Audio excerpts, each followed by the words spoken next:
Hello दोस्तों, नमस्कार। आज फिर एक नए अध्याय के साथ तैयारी जीत की संविधान से संबंधित पाठ में एक महत्वपूर्ण सवाल लेकर मैं फिर हाजिर हूँ। ये ऐसे सवाल हैं, ये ऐसे क्वेश्चन हैं जो हर कंपटीशन में ज़रूर आते हैं।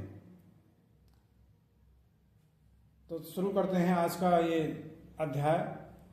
राष्ट्रीय प्रतीक के रूप में, राष्ट्रीय प्रतीक के रूप में राष्ट्रीय ध्वज का जो हमारा है वह है तिरंगा झंडा। तिरंगा झंडा का भी एक अपना इतिहास रहा है। इसे 22 जुलाई 1947 को स्वीकार किया गया था, क्योंकि सबसे पहले 1906 में कलकत्ता के अधिवेशन में, कांग्रेस के अधिवेशन हुआ करते थे, तो उसमें अधिवेशन में सबसे पहले तिरंगे झंडे को फहराया गया था। उसके बाद 1907 में मैडम भीकाजी कामा स्वतंत्रता सेनानी ने जर्मनी के स्टुटगार्ट में एक झंडा फहराया था 1907 में। फिर 1917 में श्रीमती एनी बेसेंट और बाल गंगाधर तिलक ने एक नए डिजाइन का झंडा फहराया था। इसी क्रम में 1921 में कांग्रेस की समिति का एक अधिवेशन हुआ बेजवाड़ा में, तो उसमें पिंगली साहब ने एक नया झंडा डिजाइन किया था, जिसमें ऊपर केसरिया रंग और नीचे हरा रंग था। गांधी जी के सुझाव पर उसमें बीच में सफ़ेद रंग जोड़ा गया और चरखा का प्रतीक बीच में चिन्ह दिया गया। इसी क्रम में 1931 में कांग्रेस के अधिवेशन में तिरंगे झंडे को, जिसमें चरखे का चिन्ह था बीच में, उसको राष्ट्रीय ध्वज माना गया। संविधान सभा ने समिति बनाई एक राष्ट्रीय ध्वज के नाम से, और उसमें 22 जुलाई 1947 को जो वर्तमान झंडा है वो स्वीकार किया गया। इसमें 3 रंग हैं।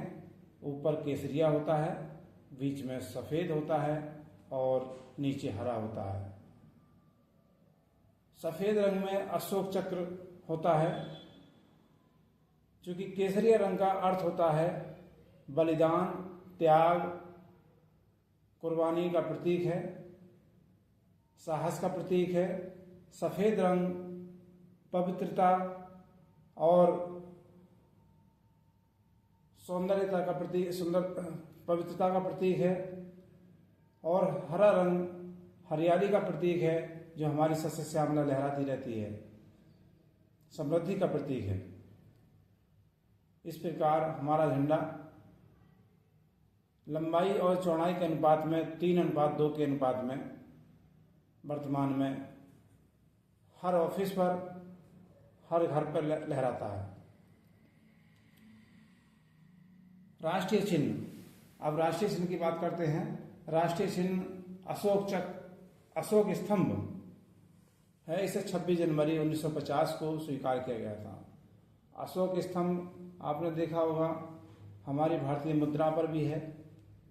किसी IAS अधिकारी या बड़े अधिकारियों के मोहर पर होता है, उनके सामने चिन्ह लगा हुआ होता है अशोक स्तंभ,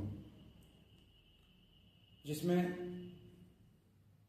4 शेर चारों तरफ को मुंह करे खड़े हैं। उसे अशोक स्तंभ कहते हैं। इसे 26 जनवरी 1950 को स्वीकार किया गया है। इसी क्रम में राष्ट्रीय गान है। राष्ट्रीय गान जन गण मन। इसे सर्वप्रथम 1911 के कलकत्ता अधिवेशन में गाया गया था। इसकी रचना रविन्द्रनाथ टैगोर साहब ने की है। इसे 24 जनवरी 1950 को स्वीकार किया गया। फिर हमारा राष्ट्रीय गीत आता है। राष्ट्रीय गीत वंदे मातरम। ये इसके रचनाकार थे बंकिम चंद्र चटर्जी। इन्होंने एक अपना उपन्यास लिखा था आनंद मठ, आनंद मठ में ये पद है वंदे मातरम, और वंदे मातरम के 2 ही पद हमने राष्ट्रीय गीत के रूप में लिए गए हैं। इसे सर्वप्रथम 1996 के कलकत्ता अधिवेशन में गाया गया था। इसी प्रकार राष्ट्रीय पंचांग है शक संवत। इस वर्तमान समय में शक संवत चल रहा है 1947, वर्तमान में 1947 इस साल चल रहा है। इसका प्रथम माह होता है चैत्र। इसमें भी 12 माह होते हैं, चैत्र, बैसाख, ज्येष्ठ, आषाढ़, श्रावण, भाद्रपद, क्वार, कार्तिक, अगहन, पौष, मार्गशीर्ष और फाल्गुन।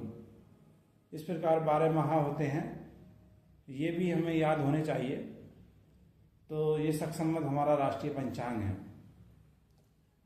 इसीलिए तो हमारा जो भारत में वर्ष कहलाता है वो 1 अप्रैल से 31 मार्च तक कहलाता है, क्योंकि फाल्गुन का महीना यहीं पर खत्म होता है मार्च में। इसी प्रकार राष्ट्रीय पशु बाघ है, वर्तमान में बाघ है।